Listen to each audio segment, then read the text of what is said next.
Pulgaon police स्टेशनचे ठाणेदार यशवंत सोलसे यांनी सामाजिक बांधिलकी जपत ग्रामीण रुग्णालयाजवळ बँक ऑफ महाराष्ट्र समोरील 2 वर्षापासून असलेली खड्ड्याची दखल घेतली।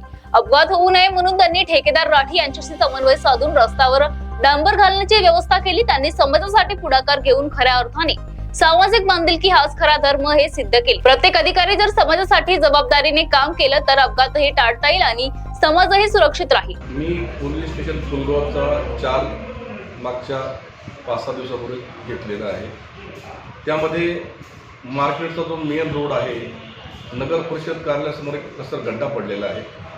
येताना जाताना माझ्या असं लक्षात आलं तो वाहन तो खड्डा चुकवून दुसऱ्या बाजूला जाऊन आपला प्रवास करत आहे। जर वाहनाचं समजा तिथं संतुलन जर बिघडलं तर त्या ठिकाणी मोठा अपघात होऊ शकतो, जीवितहानी होऊ शकते, गंभीर दुखापत होऊ शकते।